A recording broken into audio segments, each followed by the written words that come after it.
Welcome out to session number 48, May the 21st, 2024. Seems like we've been talking about the Antichrist forever.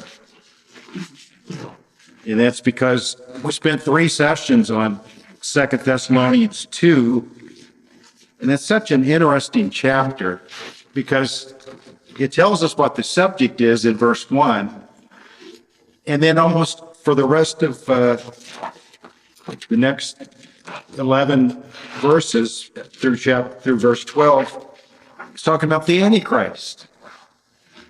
So evidently the Lord wanted Paul to teach this church that before that great event, which is 2 dual events at the same time, the coming of Christ and our gathering together to Him.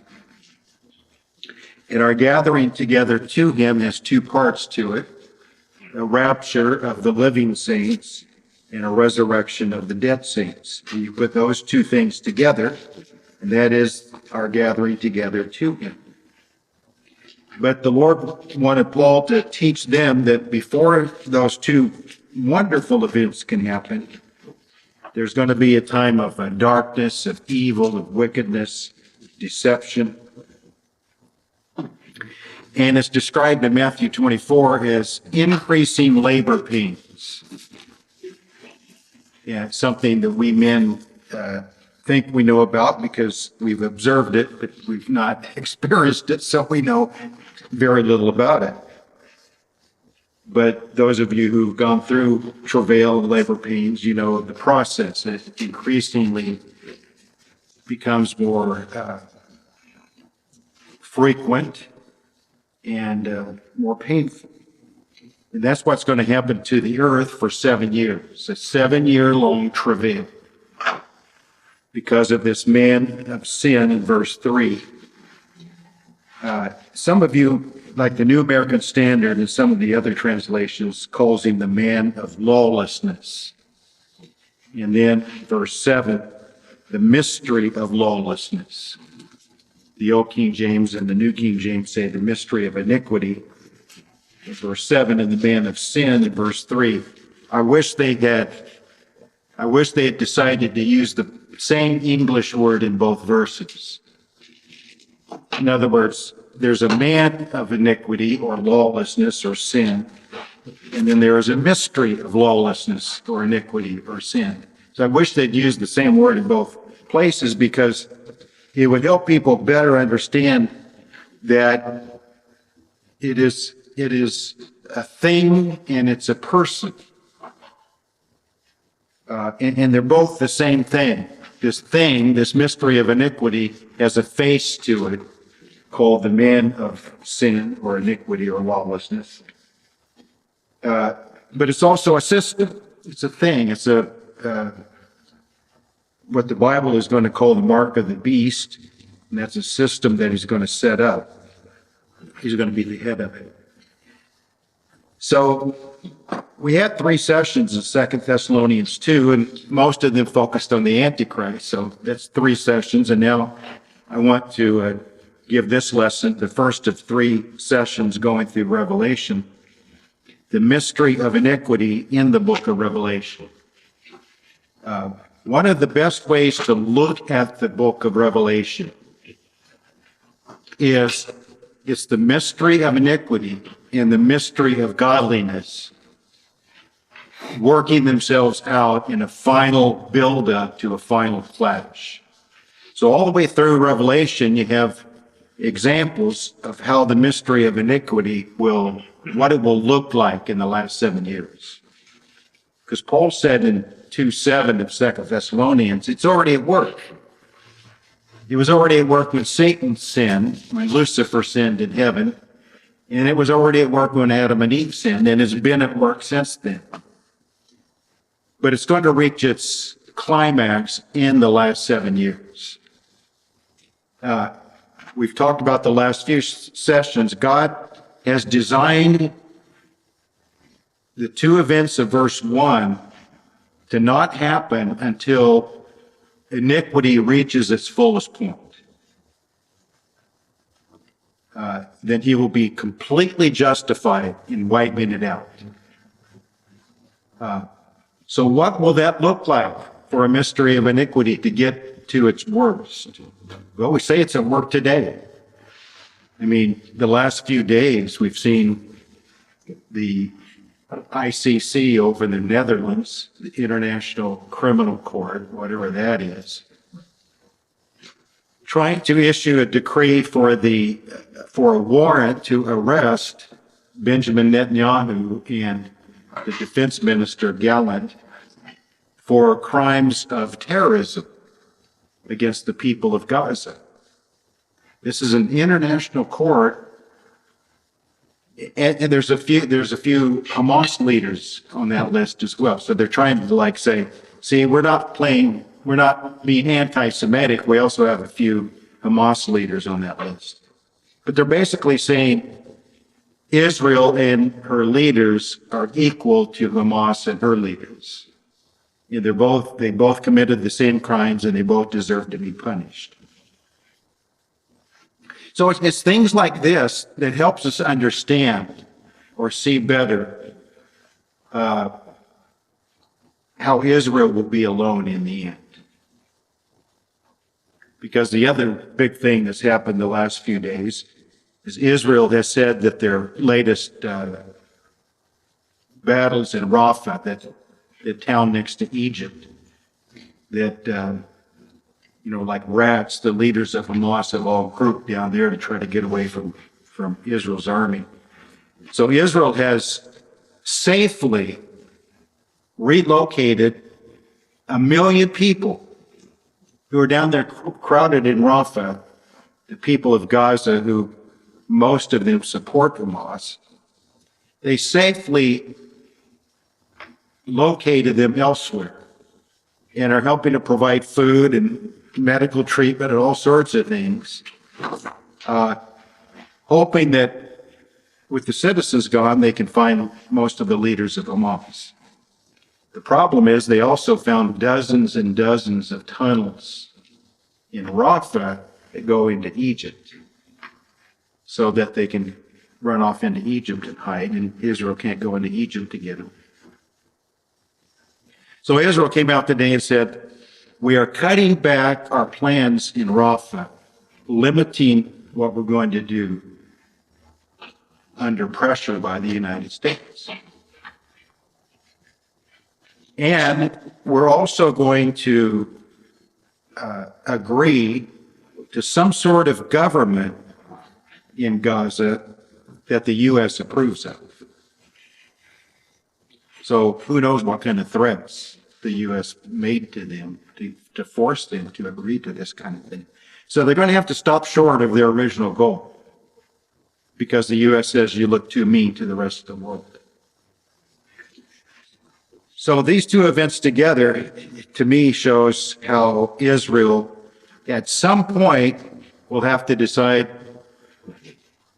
we just don't care what the rest of the world thinks. I mean, we're being attacked, and we've got to take care of ourselves.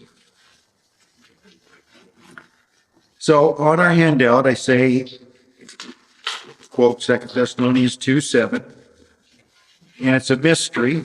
There are a number of mysteries in the New Testament, and it remains a mystery to most people in the world.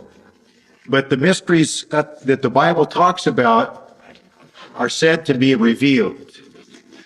So mysteries are intended to be revealed by the Spirit through the Word of God. And so the mystery of iniquity, being one of those mysteries, is revealed in the Bible. We're going to try to look how it's revealed.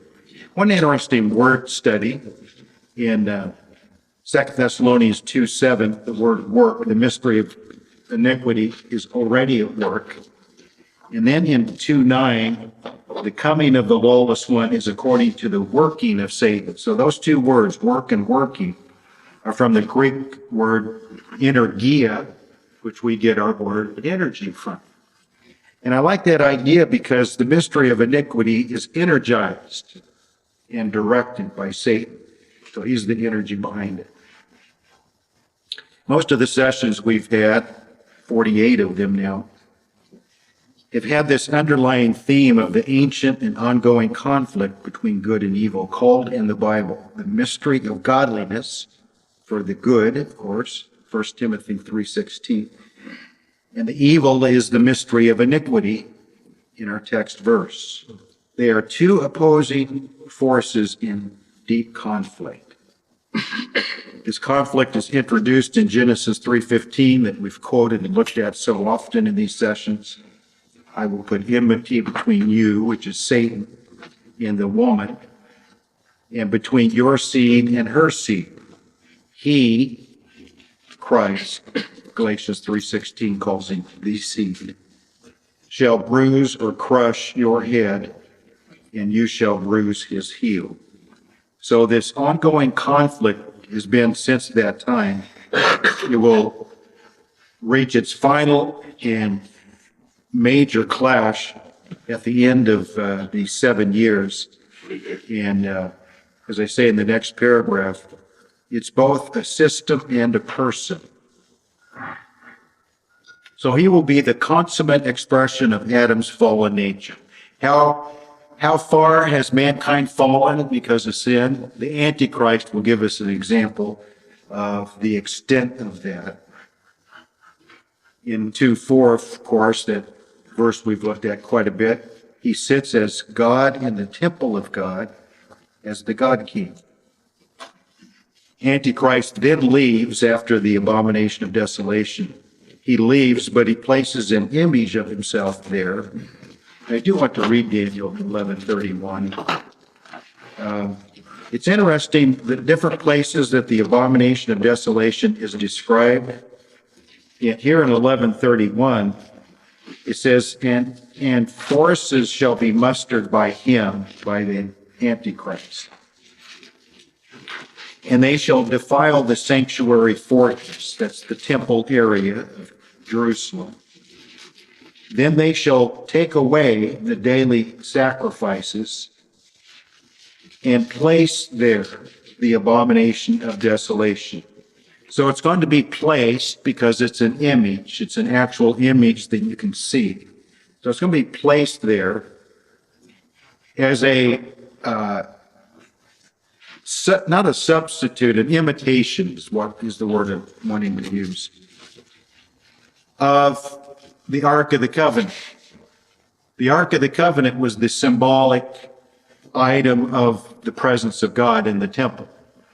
So he's going to try to imitate that with this image. And all along the way, we're going to see the Antichrist and Satan trying to duplicate or imitate the things of Christ. So this verse says it's placed.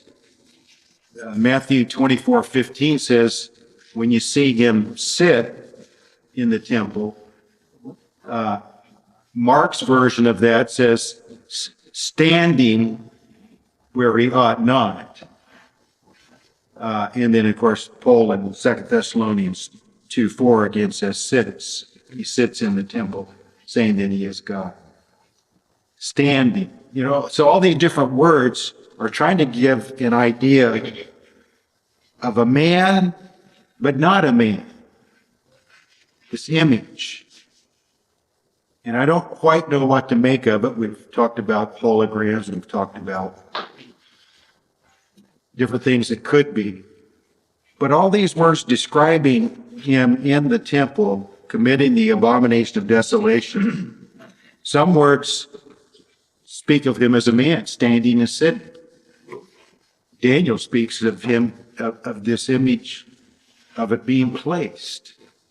In Revelation 13 describes the false prophet hires people to make this image. So it's a man, but not a man. It's an image of the beast, but it's not the beast. And so that death and resurrection event he has in Revelation 13, some say he really does not come back to life. It only appears that he comes back to life in the form of this image. But I think in some way he will come back to life, whether it's real or not. It will look like he's come back to life, which is another imitation of Christ. He's going to have his own death and resurrection event, trying to copy Christ. So I say this is the abomination of desolation. The Ark of the Covenant was the presence of God. This image will be the same. So in this image, and when he, as a person, so like he goes in there, declares himself God, and then this image replaces him as a permanent fixture so that he can go out, he's human, so he can only be in one place at one time. So he can go out and do his other evil deeds. So in essence, the abomination of desolation is saying, I have replaced you. I am God. And there really is no God. And this happens in the middle of the week. And then for the last 3.5 years, God shows him how wrong he is. Wears him down with those trumpets and those bowls of wrath. Let's go back to 2 Thessalonians 2. I need to rush through this part quick so we can get to Revelation. That's the subject tonight, but this is a little bit groundwork. 2 Thessalonians 2 and 11. And for this reason, God will send them strong delusion that they shall believe the lie. Part of what causes the mystery of iniquity to reach its fullest state is God giving them over to a lie. What is that lie? The same lie that Lucifer, Satan, told Adam and Eve in the garden. You'll be like God. I mean, hasn't that always been what humans wanted? To be their own God? To be able to solve all their own problems? To be able to choose a path to take that honors them, and they don't need a higher power to get them there? That they're totally dependent only on themselves. They don't need God. And it was the same sin of Lucifer, wasn't it, in the beginning? I will be like the Most High. And so this is what he says in 2:4, isn't that the sin he commits, who opposes and exalts himself above all that is called God or that is worshipped, so that he sits as God in the temple of God, showing himself that he is God. And he's wanting to pass that idea onto other humans, that you can also be like God. So this is the lies that man says the solution is in himself, the ultimate humanism. So ask the question, what is the core essence of God? One of the core essences of God is that he can create life. And humans, ever since then, have been on a path of trying to create life. Of course, we, naturally with babies. But now we're at the point, aren't we, with medicine, science, and so forth, that we're on the verge of being able to create life. Not the way God designed, through a man and a woman. Now we're being told that men can have babies. Now we're being told women can already have babies without having a husband or a man in her life. That's been around for a while now. And in Revelation 13 and 15, when it says, I just really like the wording of some of these verses in Revelation 13, 15. He was granted power to give breath to the image of the beast. What does that mean? Well, we're seeing it right now, aren't we? We're seeing with robotics and AI and all of that machines are becoming semi-human. We're not quite there yet.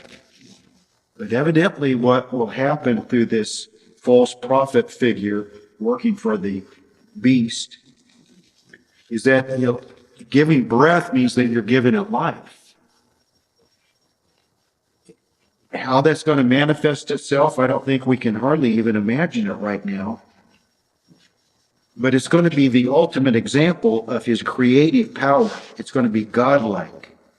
An image, meaning like a machine of some type, in our thinking, becomes human. And the interesting thing is, as that happens, humans will become more like machines. AI is a new species. I was listening to a podcast today of high-level people, high-level knowledge of computer programming and so forth, and technology and where it's headed. And they said, isn't it interesting that 6 months ago, most of the leaders of the high-tech companies, when AI first really started becoming well-known, most of the leaders came out and said,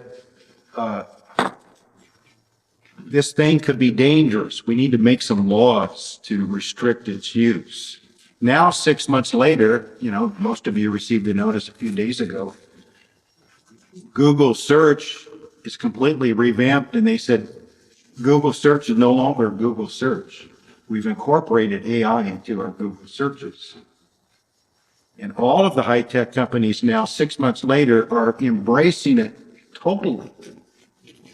Because now that it's here, it can't be stopped. So we may as well figure out how we can use it for our own power and wealth. But even embracing it, they're saying we're really kind of afraid of it. Because we really don't know what to make of it. We don't know where it's headed. It's going to take on kind of a life of its own eventually. And we may not be able to stop it. So I say all that to say this. I think all of that is built into this, whatever this image of the beast is that he gives breath to. And that the image of the beast should both speak and cause as many as would not worship. I want to say a word about that word worship in that verse.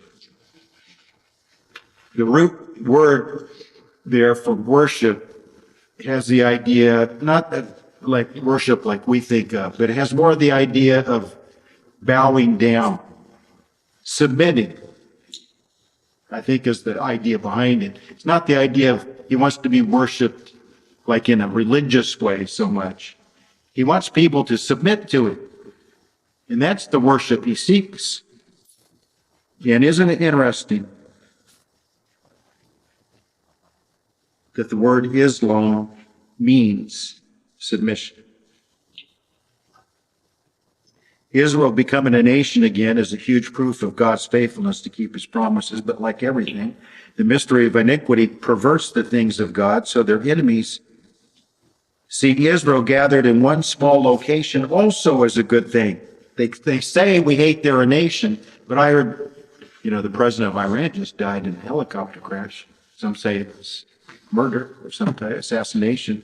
Who knows? Who knows if it'll ever be found out? But a spokesman for Iran said recently, we're actually glad Israel became a nation. Now we don't have to go all over the world to kill the Jews that we want to kill. They're all over one place. It makes it easy. I mean, how do you kill millions of Jews around the world, which there's still a lot scattered around the world? There's about the same scattered around the world as who lives in Israel right now. It's about the same, I think. But now, trying to find them around the world now it just takes one bomb in a small country like Israel to get the job done in a moment of time. And it appears that Iran seems like they want the honor, if that's what you would call it, but that's what they believe, of being the one to do it, even at a great cost to themselves. I heard this discussion of two supposed political experts the other day. And one was saying Iran or no country would be that stupid because they know if they did it, Israel would probably be able to strike back at them before they could accomplish it. Or the U.S. or other countries they'd become a pariah and they'd probably, half of their people would be killed in some sort of retaliation. And the other guy said, so what? They don't care. Do the leaders of Iran care that half of their citizens would be killed if it meant wiping out Israel? I think it's a good trade-off. So that makes it real scary because if they're willing to absorb a major blowback militarily, if they think they can accomplish destroying Israel, then maybe they would.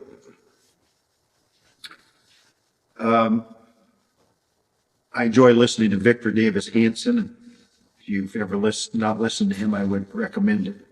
He's our neighbor right down below Fresno, but he's also a PhD professor at Stanford. Brilliant man and brilliant in history.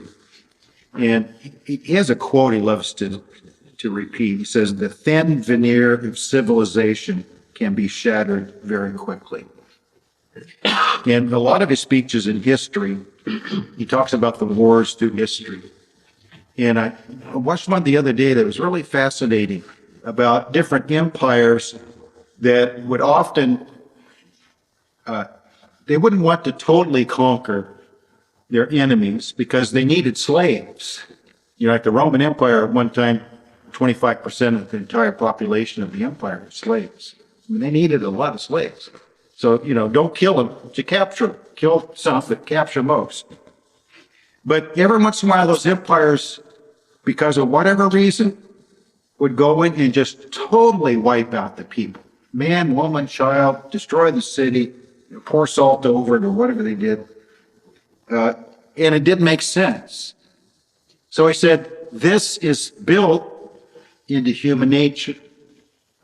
And he says, it's been all through history. So don't be surprised, and he didn't mention the Great Tribulation. Don't be surprised if it happens again in our modern time. I mean, we have been reminded that more people were killed because of politics and war in the 20th century than any century in history. And we thought the 20th century is pretty modern. So human nature is human nature. And we want to destroy our enemies, and now we have better weapons to do it. Daniel 7:15. Okay. Then we'll get into Revelation.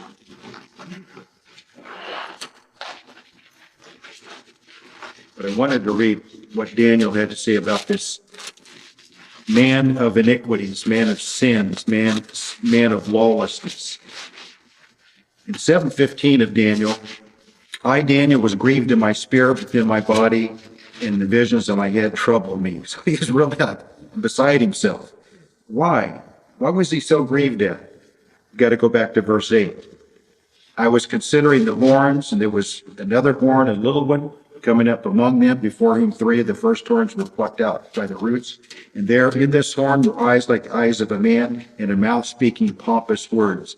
So that picture just got stuck in his mind. So in verse 15, he's grieving about it, because he says in verse 19, then I wished to know the truth about the fourth beast. So that was really what he was interested in. It was different from all the others, exceedingly dreadful, with its teeth of iron, its nails of bronze, devoured broken pieces, trampled the residue with its feet. So a complete maniac, a wild man. Once he gets his power, anybody who tries to oppose him, he's going to try to destroy. The last 3.5 years especially are full of wars between him and other nations that are trying to get him to slow down and stop and not be so drastic, and he's just going to wreak vengeance on them. And the 10 horns that were on its head, and the other horn that came up before which 3 fell, namely that horn which had eyes and a mouth that spoke pompous words, whose appearance was greater than his fellows. I was watching, and the same horn was making war against the saints and prevailing against them. Revelation 13:7 says the same thing, overcoming the saints. Until the Ancient of Days came, a judgment was made in favor of the saints of the Most High. Time came for the saints to possess the kingdom. Thus he said, the fourth beast shall be a fourth kingdom on earth, which shall be different from all the other kingdoms, which Rome wasn't, by the way. Rome wasn't that much different. So I think it's really when we're talking about the growth of Islam out from the Roman Empire and after the Roman Empire must be included in this. You shall devour the whole earth, trample it, break it in pieces. The 10 horns are 10 kings who shall rise from his kingdom. Another shall rise after them. He shall be different than the first ones, shall subdue 3 kings. So there's a lot of subduing, overthrowing, battles, power struggles. He shall speak pompous words against the Most High, shall persecute the saints of the Most High, intend to change times and laws. Then the saints shall be given into his hand for a time and times and half a time. So if you're still here and you're a saint, you're going to be given over to him. Sounds like a great time. So let's go to Revelation. One main way to look at the book of Revelation, it's the final phase of Genesis 3:15 being worked out. The seed of the serpent is bound up in the mystery of iniquity, and the seed of the woman is bound up in the mystery of godliness. They reach their ultimate clash, a showdown to the death in this book. So side by side for 6,000 years, and finally God's going to say, let's put an end to this. You do your best and I'll do my best. And guess who's going to come out on top? During the last 7 years, darkness will become exceedingly dark, but light will become exceedingly light. And that's not often spoken of, but we're going to deal with that next session, looking at the mystery of godliness in the book of Revelation. Only one will prevail. It will only look like the darkness has won. Then Christ comes. So in Revelation 11, it's really the first time. It takes us till the 11th chapter before it really starts focusing on this wicked one. And this is the two witnesses. And it says in verse 7, when they finish their testimony, the beast that ascends out of the bottomless pit will make war against them, overcome them, and kill them. And if you read the first part of the chapter, how powerful the two witnesses are. They're able to call fire down from heaven. They're able to kill people. They're able to do great miracles. They're going to be seemingly invincible. But the Antichrist is going to be able to kill them, but only when they finish their testimony. So even in this, God is in control. They are invincible until their job is done. And then when their job is done, God says, okay, John the Baptist, I'm going to let you get arrested and have your head cut off because your job's done. It's going to be that kind of thing. But until John the Baptist's job was done, they could not arrest him and cut his head off. Same thing with the two witnesses. Their dead bodies will lie in the street of the great city, which spiritually is called Sodom and Egypt, where also our Lord was crucified. So this murder of the two witnesses is going to happen in Jerusalem, the same place where the abomination of desolation happens. Because he goes into the temple and declares himself to be God. So a lot of big, big things happen in Jerusalem.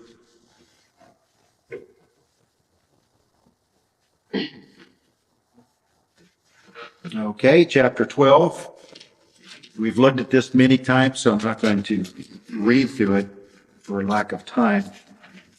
But it is a beautiful, sweeping chapter covering so much historical and prophetic ground. It's a key chapter of both the mystery of iniquity and the mystery of godliness, working at the same time, headed on a collision course. But I did want to look at verse 12. This is when Satan is cast out. Michael throws him out of heaven. No longer is the accuser of the brethren of verse 10 has been cast out for good. Verse 12, therefore rejoice, O heavens, and you who dwell in them. Woe to the inhabitants of the earth. The heaven's happy, but the earth has some bad things ready to happen. Woe to the inhabitants of the earth and the sea, for the devil has come down to you, having great wrath, because he knows he has a short time. And so I say that the wrath of Satan is often overlooked as being a major player in the tribulation. Most people, they think about all the events of tribulation, they think it's all coming from God, and it's his wrath, his judgment. No, a lot of it is. But there's the wrath of Satan being played out at the same time. And he's going to do as much damage as he can because he knows he has a short time. His attitude is, I'm going to do as much damage as I can because if my time is short, I want to take them all down with me. And the only hope he has is if he can destroy Israel and kill all the saints. Because if he can kill Israel and kill all the saints, he's going to overcome God's promise of perpetuity to Israel and the church. God promised them both, you'll be here till I come back. So if Satan can kill both those groups, he can make God a liar. God can't keep his promise, and therefore he's going to be more powerful than God. So that's why he goes after those two groups. That's his only chance. He almost succeeds in both, but God intervenes to keep his promise in perpetuity. So in 12:15, the serpent spewed water out of his mouth like a flood after the woman, that's Israel, that he might cause her to be carried away by the flood. So his attempt is to destroy them. He does kill 2/3 of them. So he's well on his way to succeeding. But God intervenes in verse 16 and takes her in protection in the wilderness. And then at the end of verse 17, the dragon was enraged with the woman, but now she's protected. The remnant that's left is protected. So he went to make war with the rest of her offspring who keep the commandments of God and have the testimony of Jesus Christ. That's the saints, because in 13:7, it was granted to him. Who granted it to him? Well, you say Satan granted it to the beast, but God allows it to make war with the saints and to overcome them. Chapter 13 is the main chapter dealing with this mystery of iniquity and the two faces of it, the beast and the false prophet. And I make an observation, you may want to comment afterwards. The beast from the sea in 13:1, and I got to thinking, why is one beast from the sea and then the false prophet in 13:11 is from the earth? Why the difference? And I think it's because the beast from the sea, the Antichrist. The idea of the sea, until cameras and submarines and things, for most of history, the sea was where things are that are unknown. You can't really see them. They're hidden. They're mysterious. And the Antichrist, according to Daniel especially, he's not really well known until he takes power. Remember, he rises from a small number of people, so he's like the leader of a small, insignificant country. He's not really famous on the world scene, so that rules out presidents and kings and rulers of major powers. It's kind of like he comes on the scene with all the answers, and people are saying, who is like the beast? It's almost like saying, who is this guy? We hardly even knew him before. I think that's the idea of the sea. Because then the false prophet comes out of the earth, which is open and visible. I think the false prophet figure will be someone well known. The Antichrist will be someone who was not well known. So that's my take on the sea and the earth, the land.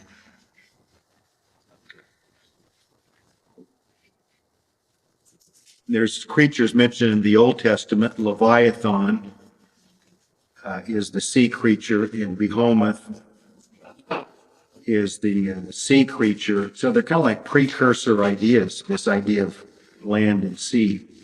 And if you look back in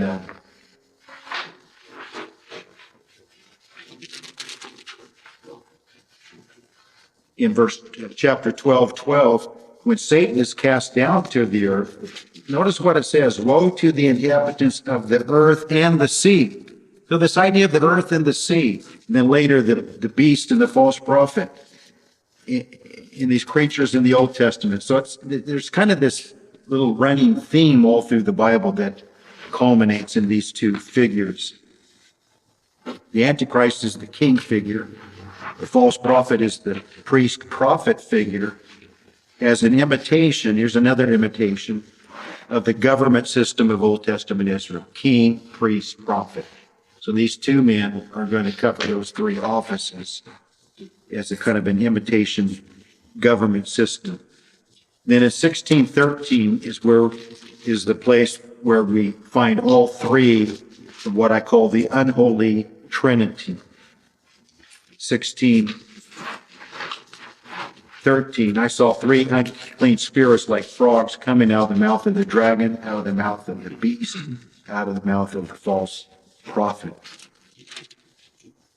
And then in 1920, I talk about the false prophet is grouped together with the beast when they're thrown alive into hell. So lots of attempted imitations. Here I mentioned in Revelation 13, 3 and 14 is his death and resurrection event. So it looks like he overcomes Genesis 3:15 by coming back to life. Doing so, he's an imitation of Christ, dying and rising from the dead. Then the false prophet is kind of like the Holy Spirit figure. So if you look at 13:12, notice the wording here. He exercises all the authority of the first beast, but only in his presence.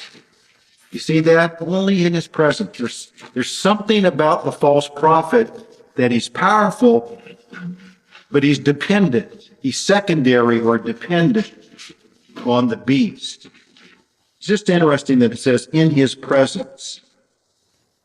And then in verse 15, he was granted power to give breath to the image of the beast. The image of the beast should both speak and cause as many as would not worship the image of the beast to be killed. So, like the Holy Spirit, he's directing attention to the beast. He's not directing attention to himself. He's causing people to worship, to submit to the political military figure. So he's more like maybe the spokesman, maybe he's very eloquent, maybe he's already well respected, somewhat famous, and people are willing to follow him. I like this paragraph next. Satan hates man, for man is the image of God. Thus, Satan entering a man, so it's kind of forced into the Antichrist and then controls him. It's kind of a judgment in itself. Satan uses a man to try and destroy mankind. Thus, there are two incarnations. The first one, Christ, becoming a man, will destroy the second one, this one. And then here's something I want you to think about. We try to fit the false prophet into, quote, Christendom, make him like the Pope or somebody like that. But more than likely, he might fit into an Islamic template, since his partner, the Antichrist, is probably Muslim also. You know, we're Western. We think of Western like, needs to be the Pope, the head of the Catholic Church and all that. But throughout prophecy, it's important to keep in mind, most of the time there is a Middle East region, in Jerusalem in particular, emphasis to most of prophecy. So you need to think in those terms. Not always worldwide. It will affect the world, but the focus is not the whole world as much as that area of the world. But I want to talk about this false prophet, and I'd like to hear some of your ideas. 13:12, the false prophet is more mysterious than the beast. Since Revelation is the only place he is mentioned, while the Antichrist is all through the Bible. So these terms like in his presence that we read, he's dependent on the Antichrist. 13:14 says, he deceives those who dwell on the earth by those signs which he was granted to do in the sight of the beast. So there's a real dependence on the beast for him to operate as he does. We're not really told the details, but the beast is not dependent on the false prophet, but the false prophet is dependent on the beast. So there's something there that we're not given the details about. And then 13:15, we read it, he was granted power. Maybe this is the false prophet was granted power. So probably by the Antichrist and Satan. Then we go down to 13:17, this mark of the beast, that no one may buy or sell except one who has the mark or the name of the beast or the number of his name. So people try to, name the Antichrist. He's going to have like a name, like Steve Howard or something, or whatever. Poor choice. Like we think of names, but name also means reputation or, more than just what your name is on your driver's license. And I think that's kind of what it's talking about, because 13:1, at the end of 13:1, on his head's a blasphemous name. So it's not necessarily a physical name like we think of it, but something a little different. In Daniel 11:37 and 38, we won't take time to turn over and read that, but that's the verse that says that he'll not regard the God of his fathers, and he'll have no desire of women. So a lot of Bible teachers say that when it says he has no desire for women, that he's going to be gay. I don't think really that's what it means. I mean, I guess it could. But again, this idea of trying to be an imitator of Christ. So Christ, like Christ, had no desire for women, meaning Christ did not need or desire to be with a woman or be married to a woman or have relations with a woman. I think this man of sin will be asexual in that sense. His total focus will be on power. And the idea of having a woman in his life and a family and kids and all that kind of stuff, family life, that's not even going to be part of his thinking. He's going to be the ultimate example of a fallen human being. And a fallen human being that extreme will not have the normal needs of life, of family, marriage, kids, and all that kind of stuff. That's just, he's too far down to even think about that. There's a particular term in Islam called shahada. I have it in quotes.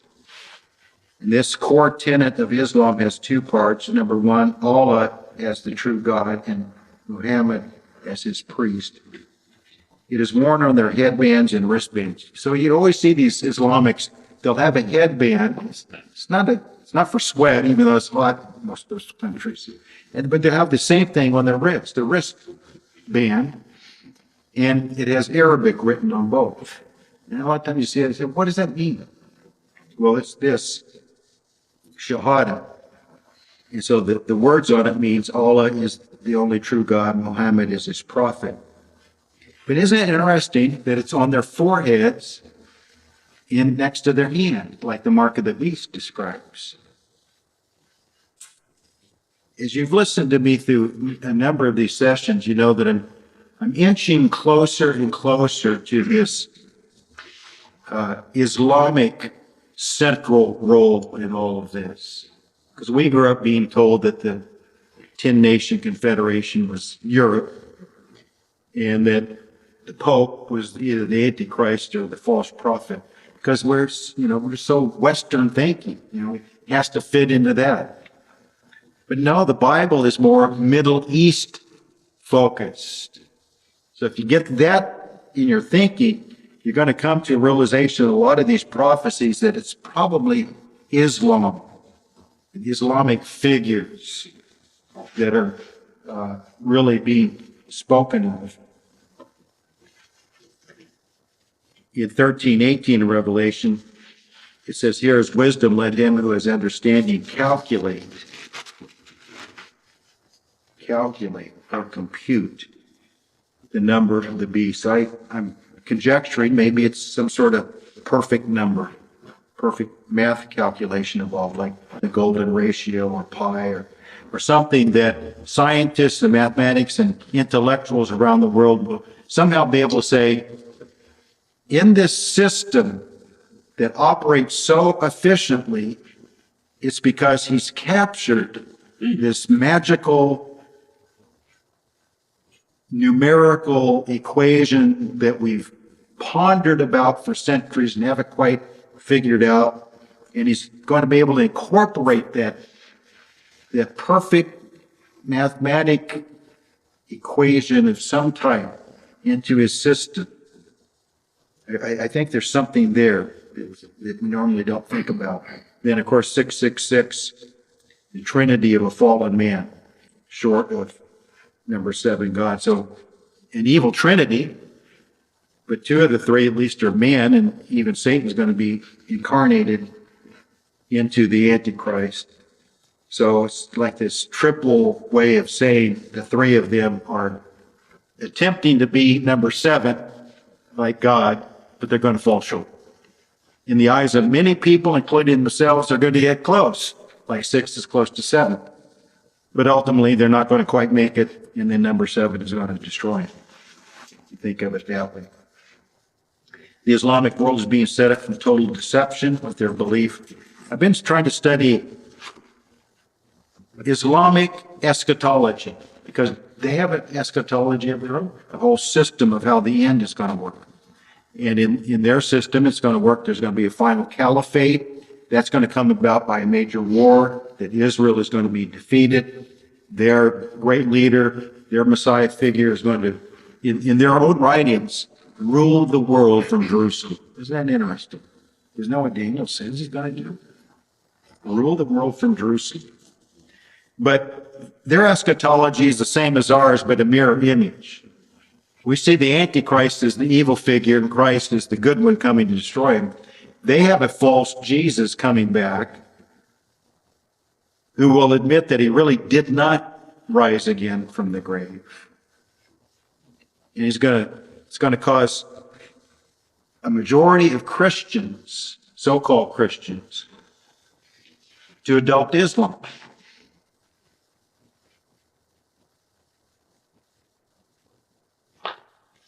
So this whole mark of the beast, being able to buy or sell, part of the falling away and the apostasy might mean a large portion of the world, since he's the one in charge, has all the power, the weapons, the nations are united behind him, that a lot of people may convert to Islam.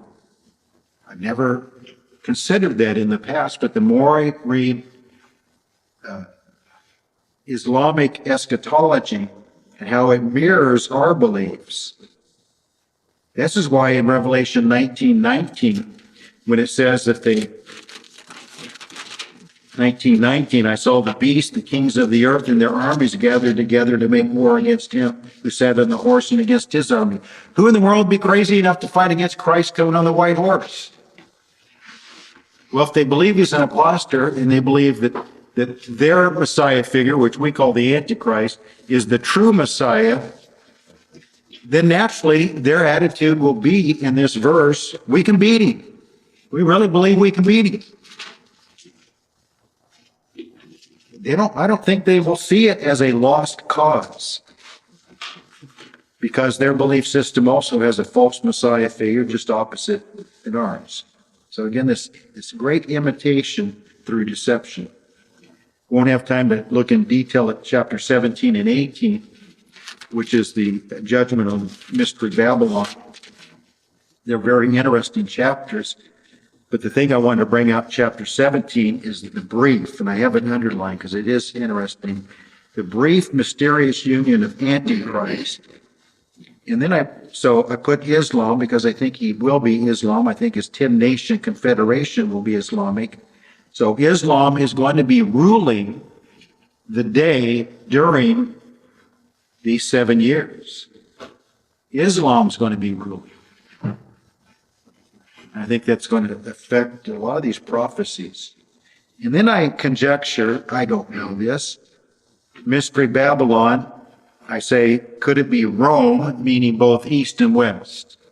You know, the Roman Catholic Church, the West, from Rome, and then all the Orthodox groups who were centered in Constantinople. And there's millions of those. And you put those two groups together, and then you have 1 billion plus Muslims around the world. So now you have almost 3 billion total in these groups. And if somehow the Pope or the Catholic religion and the Orthodox religions somehow at least give some sort of allegiance to the beast in his Islamic structure. And it's being attempted right now, isn't it, all the time? You see the Pope meeting with the Islamic leaders and they're trying to figure out a way to work together. Somehow if they can come together for a short time in kind of a marriage, a shaky marriage, but still a marriage. And I say it's shaky because it only lasts for a short while. It says in 1716 Even though the woman comes riding on the beast, it says in 17:16, and the 10 horns which you saw on the beast, so his confederation, which means his army, his military power, these will hate the harlot. But they were united for a short time. But now they hate the harlot, making her desolate and naked, shall eat her flesh, burn her with fire. So I call it a messy divorce, an ugly and violent divorce, because this mystery Babylon is kind of like his wife in arranged marriage, joining forces to defeat their common enemies and to try to rule the world. And so God uses evil against itself, as evil often does. Many times in history, evil parties come together for a short time for a common purpose. But then as time goes along, they're evil. So they can't stand each other. So then they turn on each other. And this is kind of what happens in chapter 17. The beast and the woman are in love for a while, and then they hate each other, and the beast prevails against her.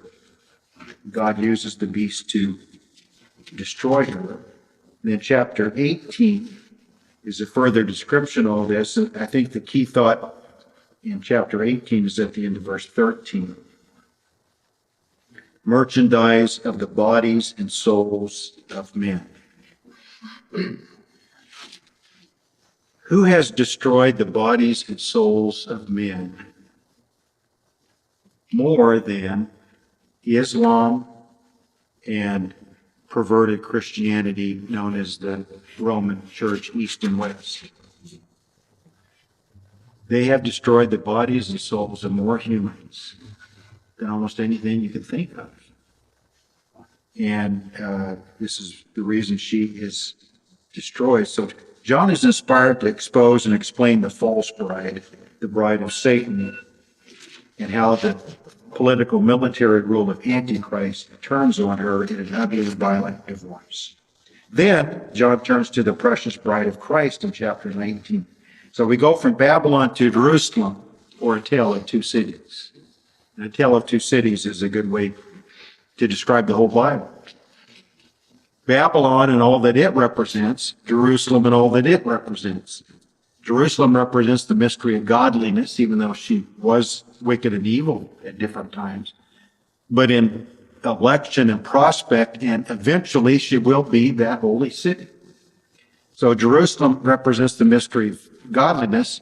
Babylon represents the mystery of iniquity, capital cities of both. I give all these verses about the slaying of Antichrist. I'll let you read those on your own. But they're all pretty interesting. Some of them in Daniel. And then I quote 1 John 5:19. The whole world lies under the sway of the wicked one. So that's right now. The mystery of iniquity is already at work. It seems dominant right now and will increase during the last 7 years. But then the sounding of the seventh trumpet, and everything changes from that moment onward. So our original text verse when we started these sessions is Habakkuk 3:3. Though it tarries, but I'm going to turn over because I think I may have gotten the wrong one. I don't like that, even though I read this over about 50 times, edited it every time. I almost always find mistakes. Yep, I knew I was wrong when I read it. It's 2:3. So change on your notes. Habakkuk 2:3. Our original text verse. Though it tarries, wait for it, because it will surely come. It will not tarry. So the mystery of iniquity will appear that it has overcome the promises of God, the blood of Jesus Christ, the work of the Bible, the Holy Spirit, the church, Israel, everything. And then heaven is open, and they see someone on a white horse. whose name is called the Word of God, and a sharp sword goes out of his mouth, and he destroys his enemies. And that's the end of the mystery of iniquity as we know it. Next session will be much more pleasant, the mystery of godliness through the book of Revelation. And so if you start thinking of Revelation that way, I think it will help you quite a bit. So we will stop this recording and open it up to